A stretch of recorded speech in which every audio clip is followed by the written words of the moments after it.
The 2020 presidential race will forever be remembered as the pandemic election.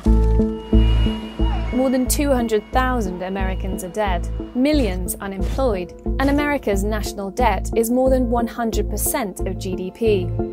Little surprise that President Trump's handling of the pandemic has been the defining issue of the election. It's also been an election framed by the policies and the personality of a man who's wrecked political norms and undermined institutions. But what's the real legacy of the past 4 years? The Economist US team has been following the twists and turns of Trump's presidency. Here's their analysis.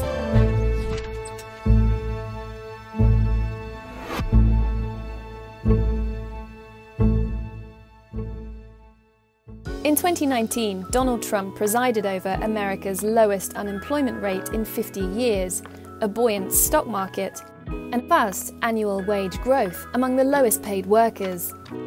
The economy was booming, just as he'd promised.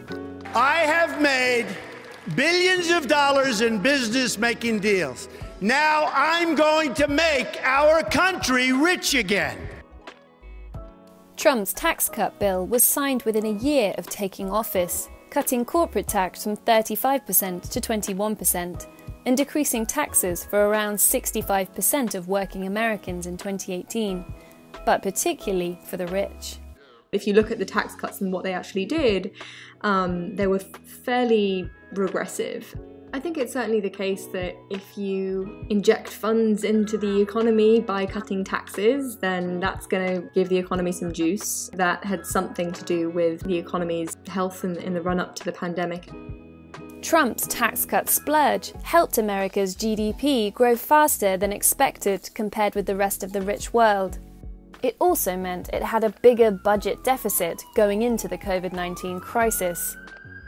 When the pandemic hit, Congress implemented the world's largest fiscal package. The Senate did unanimously approve an historic $2 trillion relief bill. They'll sign the single biggest economic relief package. At the moment, while the economy is really struggling, there's no sign of inflation. Interest rates are very, very low. There are no signals really out there saying that you need to stop borrowing right now. America's grim experience of COVID-19 triggered a deep recession, but it will still probably be the best performing G7 economy in 2020.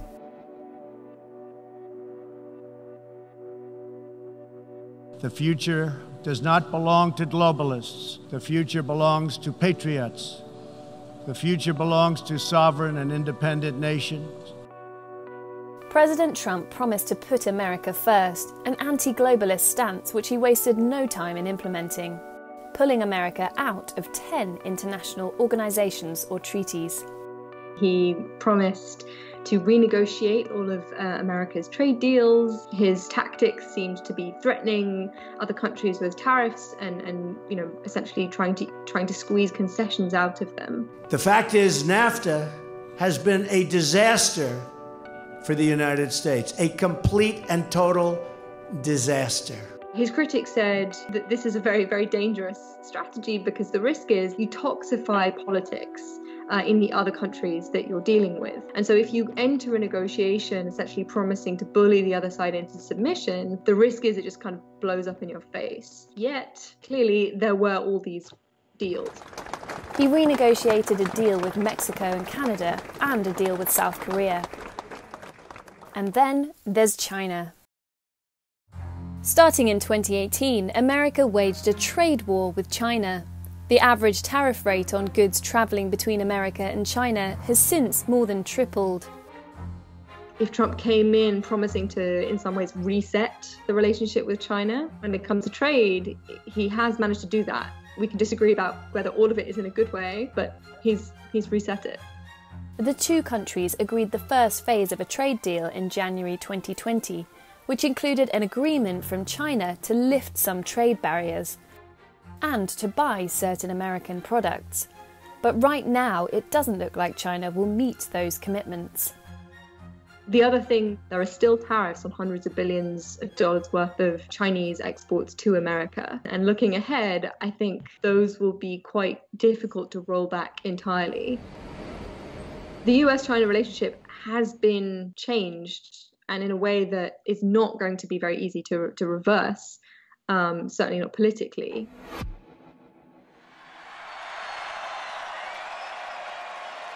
We will build a great wall along the southern border, and Mexico will pay for the wall. It's one of the pledges that launched Trump's campaign and helped win him the White House. So how much impact has Trump had on immigration? And so Mexico has not paid for the wall, and he has not built much new wall, but the wall on the southern border is real, and he has taken funds from the Defense Department to pay for it. He has also changed the asylum system. He has made it much harder for people fleeing persecution to claim asylum at the southern border. I think last year, for the first time, Canada overtook the United States as the country that settles the most refugees. Trump's administration slashed the number of refugee admissions from 108,000 by the end of 2016 to 24,000 by the end of 2019. Under Trump, the number of migrants in detention centres has increased. The tone and intention of his policies has been clear and unwavering. Children and adults are seen huddled together in the building that's divided up into chain-link fencing that looks like a cage. It was a statement that immigration was something that was not desirable, and that has been the main focus of his presidency. Many of the policies that grabbed the headlines were enacted by executive orders signed by the president without needing to be passed through Congress. So this is border security, immigration enforcement and improvements. Very important. We've been talking about this right from the beginning. Which means, in theory, they could be reversed by the same process. That may be true as a technical matter, but the extent to which he has changed America's stance on immigration, the extent to which he has turned the Republican Party away from the long-standing bipartisan consensus that we are a nation of immigrants, and that's a source of strength and pride, can't be so easily undone. Also, the sheer number of changes he's made is going to be really hard for a Biden administration, if indeed that's what we have, to contend with, because it's going to be coming into office and having to deal with a depressed economy, with a pandemic, with probably calls for government reform. There's just a limited amount of political capital.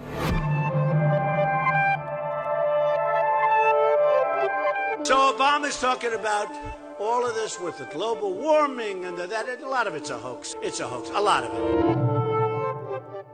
Trump announced America would withdraw from the Paris Climate Agreement.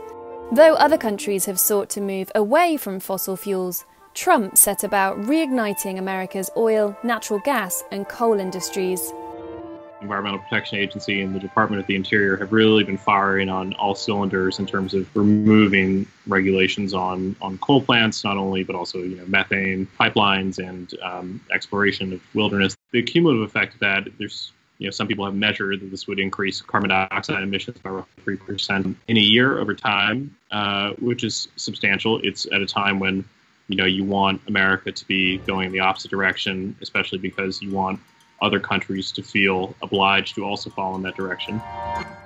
In total, Trump has reversed 79 environmental rules, including the Clean Power Plan, which had set limits on carbon emissions from electricity plants, replacing it with a more lenient rule.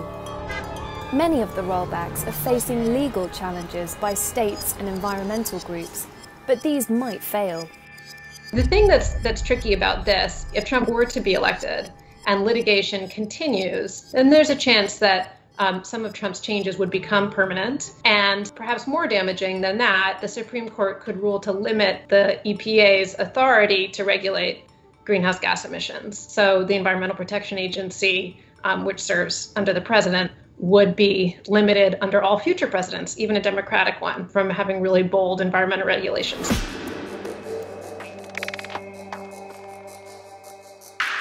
You know, when I got in, we had over 100 federal judges that weren't appointed.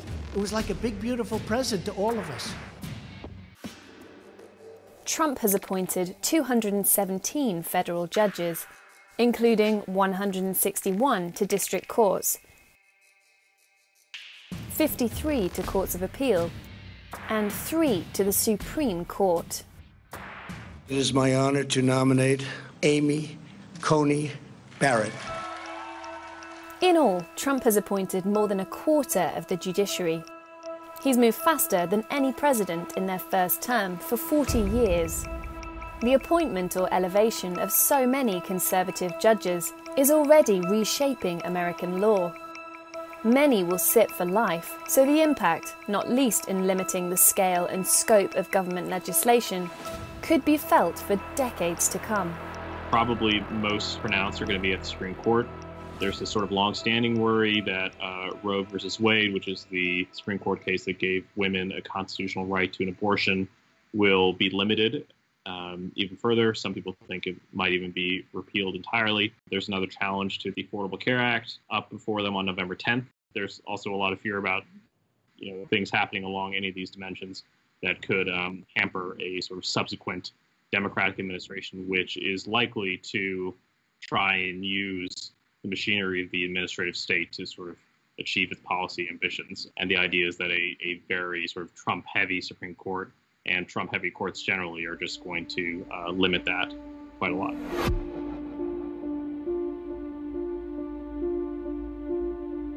Perhaps Trump's most enduring legacy will go far beyond policy. When you report fake news, you are the enemy of the people.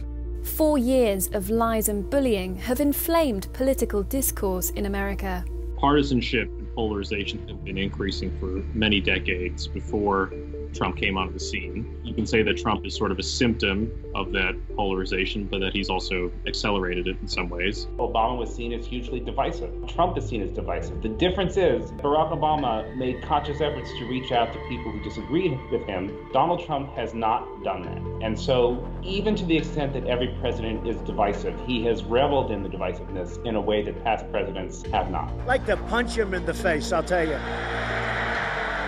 So if you look at sort of measures of how Republicans feel about Democrats and Democrats feel about Republicans, you look at whether people talk about the other party as evil or immoral, or all these sorts of kind of extreme measures, they all go up during the Trump administration.